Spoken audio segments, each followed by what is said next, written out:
So Correct. that's an opportunity you guys have in the market, and reaching 100 crores today. Please think 100 crores of revenue in a 5-year span. Don't think it is a 10-year span. It is a 5-year span. Previously, they were asking 3 years because the market is turning now. A lot of changes have happened in 2003, but still your timeline is 5 years. You cannot come back and say, "Sir, मैं 7th year करता हूँ, 10th year करता हूँ." No, it is 5 years. Each year you have to have an adoption. Correct.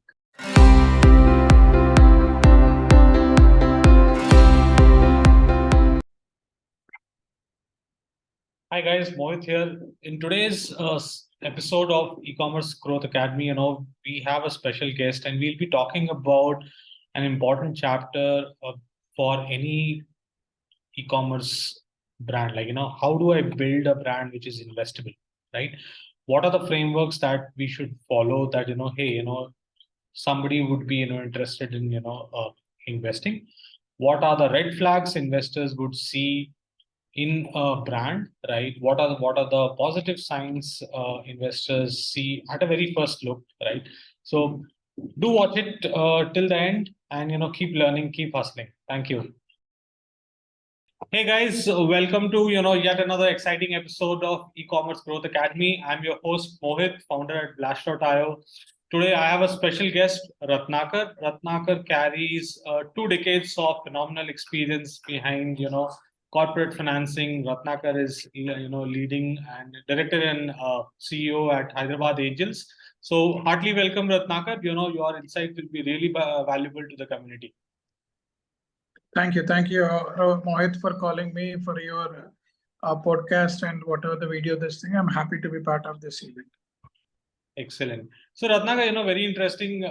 Let's start some bit of a background that, how did you start? How did you get into, the investing profile, right? A brief about your story and journey. Thank you, Mohit. So technically, I'm a chartered accountant and company secretary, and because my father is a chartered accountant, and the person whom I married is also a chartered accountant, and the person, my father-in-law, is also chartered. So we are from a chartered accountant community per se, actually, and that has been my core. And once I passed my CA, my first job was in Spencer's Retail. At the time, it is called as Giant Hypermarket.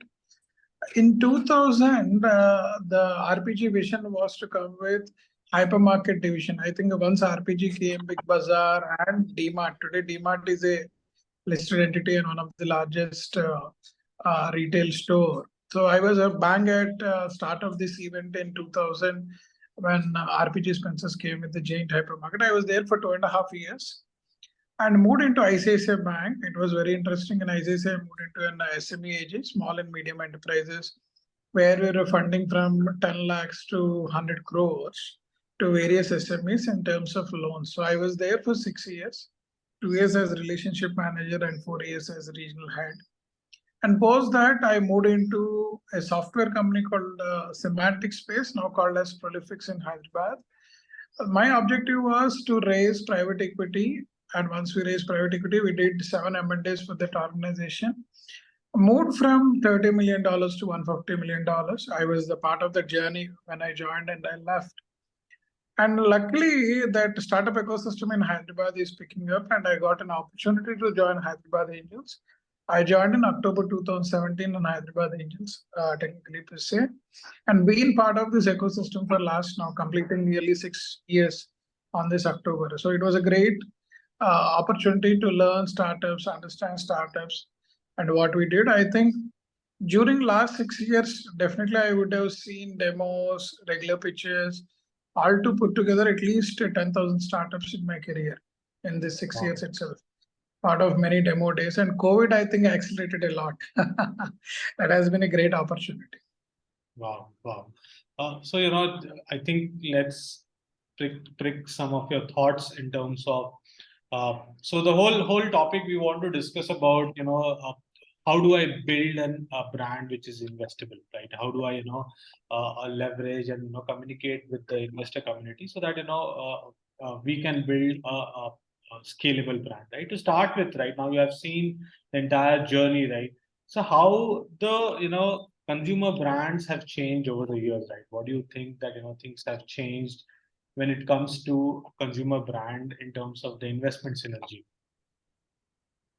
Thank you, thank you. Because I'm part of my early career was with Spencer's Retail. One of the key things we observed, retail has always been my passion, and branding is one of the key area which we were looking at. I think prior to 2000, many of us are known for pop and mom stores near my house. I seen those days. My nearby neighbors used to go, put on credit, take the products, pay at the month end. That is the scenario people used to happen. And later supermarkets came, and they have been aspirant for rich people. Then hypermarkets came, where I was being part of that ecosystem for hypermarkets. I think people have seen Big Bazaar, D-Mart, now Reliance Smart of the world, which the large chains have come. And Shopper Stop is one of them, Pathlon is one of them, Brand Bazaar is one of them, which we are growing. But what really has changed Indian ecosystem is the venture of Flipkart. Bansal, I think IIT Delhi started in 2008, and it is one of the first few unicorn company. I think for one of the top 3 unicorn companies in India, which revolutionized Indian e-commerce space a lot. And by 2015, guys, I think e-commerce in 2015, 8,000 companies has been started. You'll be amazed, because they wanted to connect consumer vendor using internet as a tool between both of them, using the channel of technology. But what is the real problem they faced is how to collect. Cash on delivery was the biggest thing, and it was very costly affair at that point of time. What is the key important decision that changed is demonetization. Use of wallets. I think you have seen Paytms everywhere today. Paytm, PhonePe, MobiKwik, a lot of them has become. So that made usage of online channel very easy. And second, introduction of GST. I think these two are the big changes. And third is Jio coming into platform and created internet GB data, which is almost nil for many of our Indians, actually. I think that's an inflection point. Now, what really happened? These inflection points have helped many of the commodities between vendor and consumer seamless without intermediary, and reduced commissions, improved the operational efficiency. When you look into the other side of the story, India GDP was per person per capita GDP was around $800 somewhere in 2000. Affordability was very low, and at that time rupee was roaming around 40. Come back to 2021, our India GDP moved to $2,200. Today is $2,400 to $2,500, where rupee moved to 80. The affordability of the people in India has grown. Millionaires are growing. Middle class to higher middle class is growing. Now, what is that these people are looking? They want more clean, more hygienic, more organic brands they want. Now there is gamut of lot of products are available in the market. This is where the opportunity of D2C brand grown.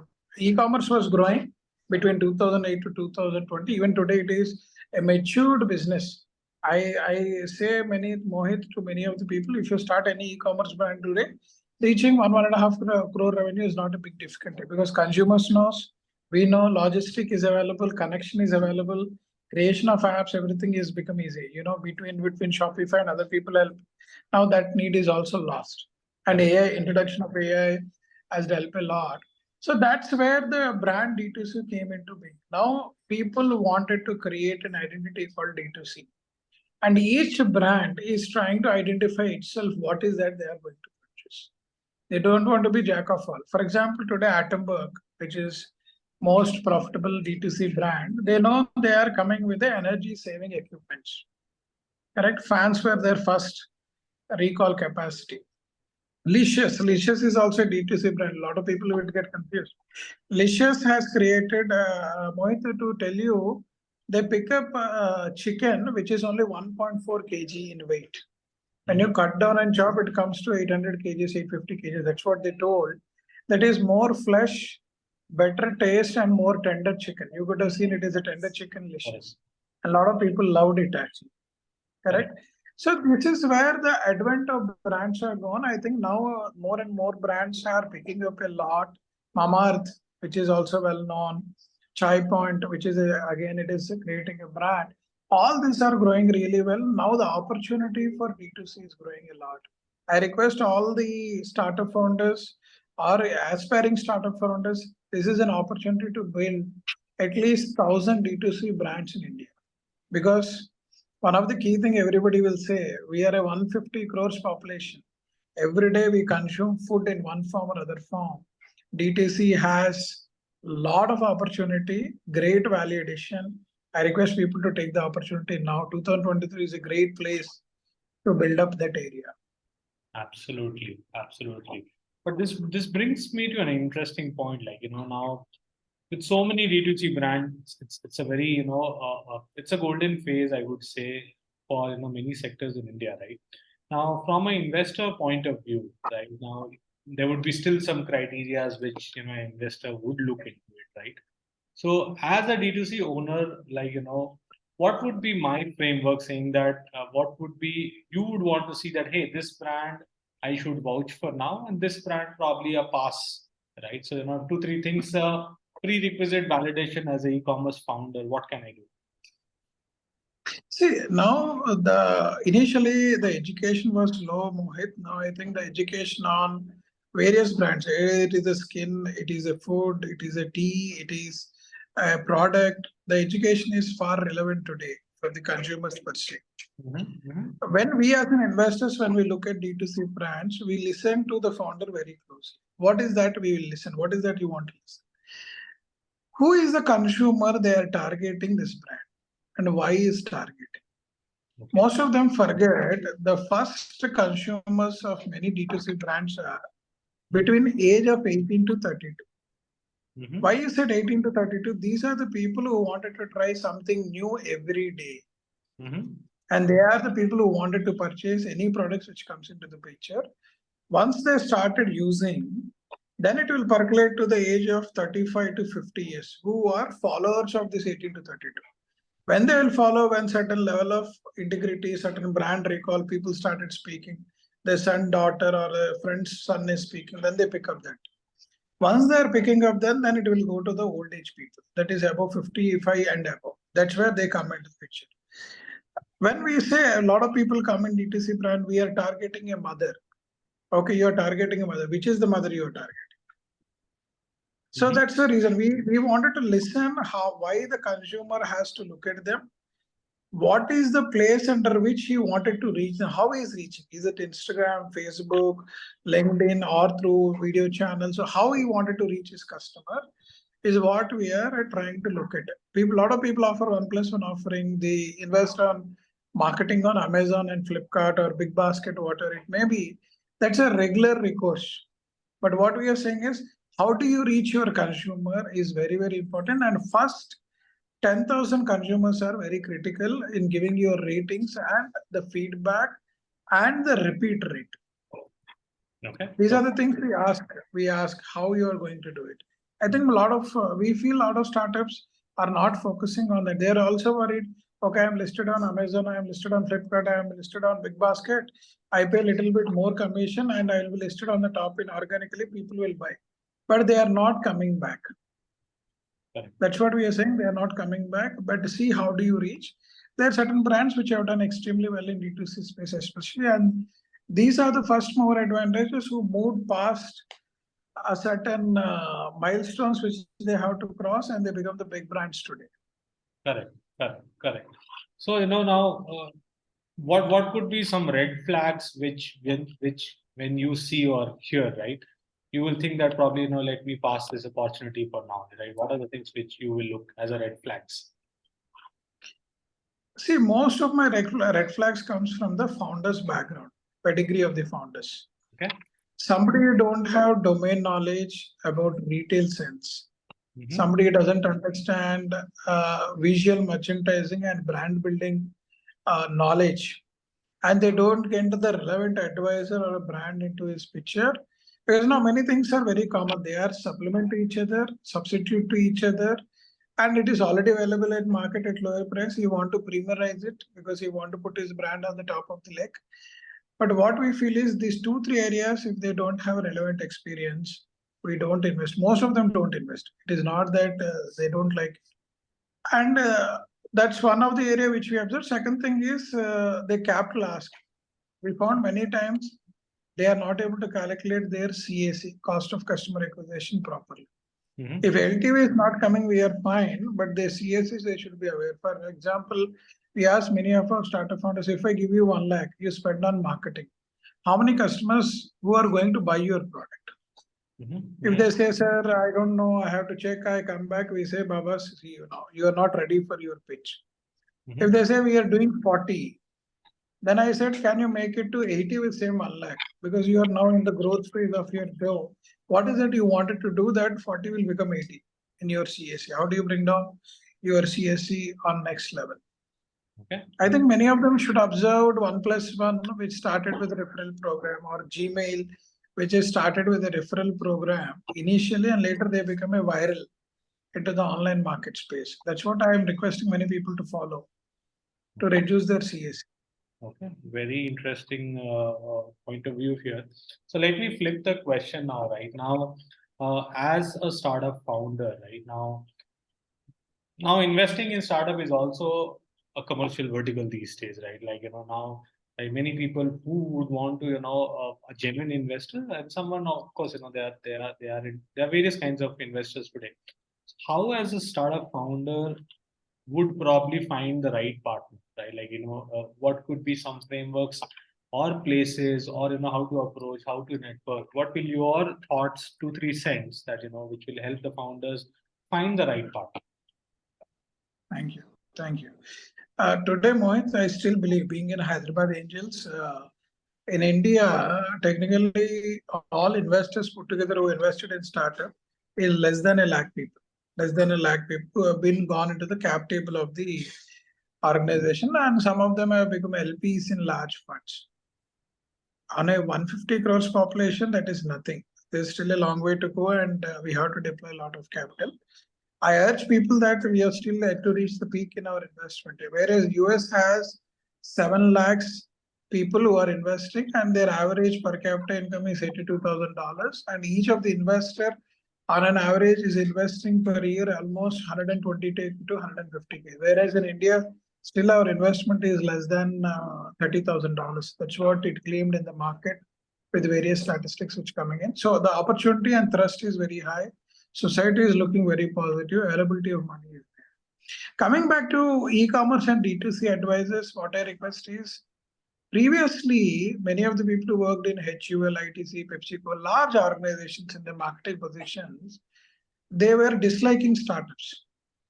Even at the brand building, even the marketing gurus who are build a brand like Fevicol and other things, they were disliking startups. Now, society is accepting startup founders very positively.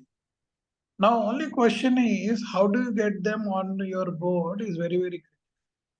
Who can help you and who can understand and grow. For example, recently we invested in one of the muesli building community.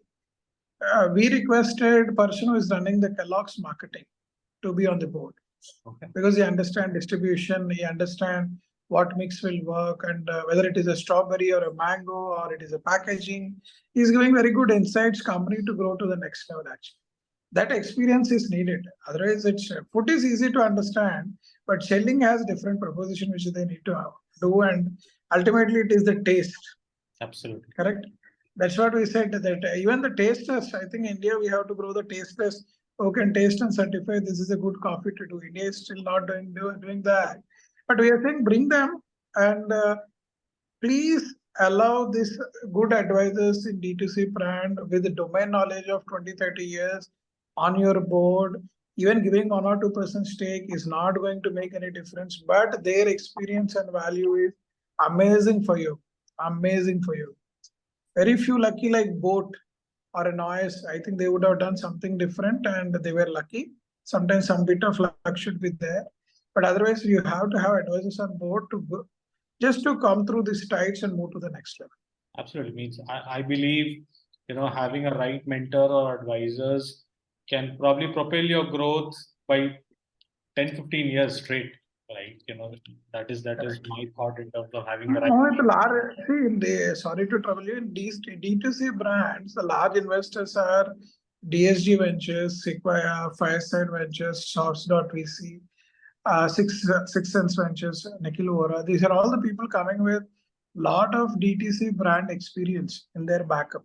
You would have seen, and they know where they're investing and why they're investing. Not every network can do it. Angels and angel networks will keep investing. There is no question. But when is your next level of fundraise is very, very critical, very, very critical for your growth. So please understand, they look at this particular pedigree for you, other than your domain knowledge and experience guy on board is very, very important. Correct. So now, one of the things couple of my, community member do ask me in terms of that, hey, now I have onboarded an investor or, a Rathnakar on my board now. I believe that, it's a very closed synergy loop, if you want to, help each other. So how do I nurture my investor relationship? Now, I got into, some kind of a work relationship with you. It's also very imperative to take it for long, right? How do I nurture this? Like, what is your thought around that? There were 2 points, Mohit. One is from startup founder side, one is from investor side. Correct. If you're not a seasoned investor, they don't go to startup founder very often, means every once in a quarter, once in a 6 months. He goes and spend time and understand what their problem. This is the seasoned investor does that. But most of them are angel investors. They invest, they forget. They will remember someday, "Arey, kya hua hai, usme paisa dala hai, what really happened?" And if they say the company is in trouble, "Arey, bakwas kaam ho gaya, mera bad luck." If company is doing well, as we have funded, he has done well. This is happening with most of the angel investors level. I'm not denying it is right or wrong, because they are busy in their own world and they are not. There should be some kind of professionalism coming in play. There we are asking the startup founders to identify some strategic investors, means angel, who are coming on board. You have to go back and request, "Sir, I have this problem. Can you help me out to overcome the situation?" Maybe once in a quarter, once in a 6 months, you go back and ask. Not every investor I'm saying, somebody in finance, fintech, somebody in real estate, some in Hyderabad, we see a lot of real estate and health tech guys. They don't provide a lot of DTC brand help, but they can bring some business connects to them. So we request the startup founders to have one interaction, half an hour, 15 minutes. "Sir, mera baat hai, I wanted to speak, and is there any help you can do to get the required business connects?" A lot of people are happy to do, but if you don't ask, they don't. So it's a two-way approach. But in most of the time, I requested many of my invested companies to come back to me at least once in a quarter, once in a 6 months, just an update and tell me what is it you need. Let me do what I can help you. And most of them are free on Saturday, Sunday. Please understand, most of them are busy on weekdays. It's very difficult to get an appointment, and Sunday is a good thing. I know for startup founder, Sunday is a little bit relaxing, but please connect and speak for half an hour. It is a good scenario for you with some of your investors. Excellent. I think that would be a valuable advice. So, one last point I wanted to cover around, so these days we have been talking more focused towards, unit economics, path to profitably, right? Like, 5 years back, the investment grounds were completely different. Now, I think every founder, irrespective of any vertical, is hardcore focused on certain unit economics, right? So what is your thought in terms of what, as a startup founder, I should do, right, towards this area, right, from an investor lens? See, most of the people are confused. Early stage versus a growth stage versus a late stage. Now, whatever you are listening today in the market, because newspapers write only about the late stage companies like Byju's of the world, Mamaearth of the world, Meesho of the world. They speak about lot. They write even the boat. These are the late stage companies which have crossed at least 100 crores in revenue or 1,000 crores in revenue. They have been requested enough of your growth in the market. Let us not go and acquire companies. Get your unit economics right. Correct. Now, what really happened that has been percolating down and down. So we were telling at early stage startup, what is you need to know various milestones you have to achieve in your life to reach that path, what a unicorn has been achieved. Correct. One of the key things they have to have, till you reach 100 crores, One of the key thing you have to observe is the growth of your revenue month on month, quarter on quarter, and how are you collecting cash. Now, why cash collection has become very important is you all heard about Go Mechanic going for a toss because they given a lot of money on credit and not able to recover, and something went wrong. Really, we both can't comment. But cash has become the king, especially in D2C brand. How do you collect your cash back? Second thing is the gross margins. At product level, are you making at least 50% gross margin is one thing they are watching. If you look at this both the parameters and reach 100 crores, from there you work on CM1, CM2. Now they're calling it CM1, CM2. Contribution margin 1 and contribution margin 2. Contribution margin 1 is pure gross margin. Contribution margin 2 is commissions to Amazon, Flipkart, or any other thing, plus delivery cost. If you remove and marketing cost you're incurring on their platform, net how much you're making. So after reaching 100 crores and above, CM2, they want to be positive. Though your operational cost is burning the cash, they want to turn positive. So please don't get confused. Focus on your growth month on month and quarter on quarter. Keep investing. Investors are willing to fund.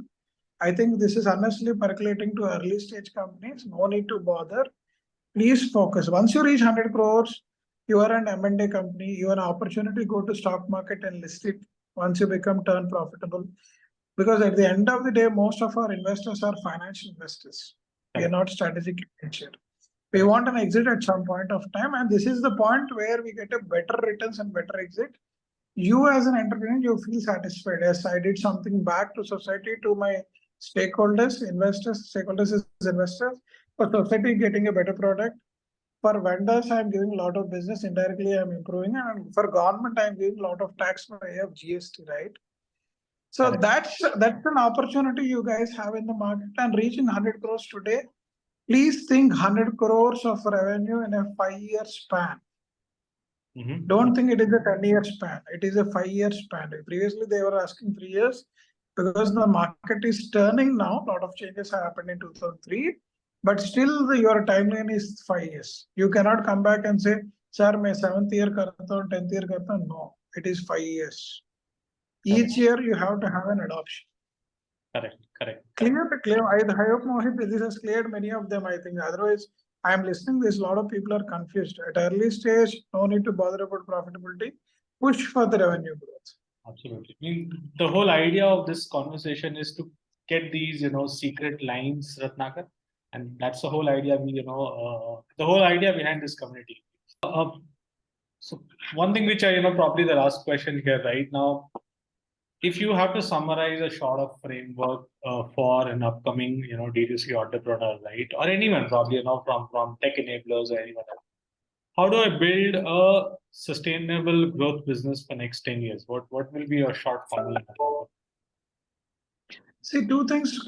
Be positive in your mind. India is growing by 2029. The per capita income of the people will be $4,000. And there are a lot of positive feelers compared to other nations. We have a lot of positive feelers. Third is we have large consumer brands. People are looking for good, clean, and wellness brand today. And as I said, good and sustainable. Be organic, be clean, understand who is your customer, and reach out to them through digital channels. No need to do offline. Go through digital channels. I think at early stage, many of them gone online. Offline, don't do offline. Go digitally. Reach your given desired target. No need to do 1+1 offer another thing. I think a lot of people are in confusion. If you do 1+1, they will buy. These are the customers who will never come back. Okay. Give small samples along with the large companies. There are certain companies which are coming with sampling authority and get that customer hooked to your brand. I think it's a huge positive. That's why I said 5 years, 2023 to 2029. Keep yourself at even people who started in 2021. Asian 2023 is your start date. Complete for 2029, you reach 100%. Huge opportunity for you guys. Excellent. I think it was very, very insightful conversation, Rathnakar. We were delighted to have you. Right. Thank you so much for your time. From the entire team of Flash. Thank you.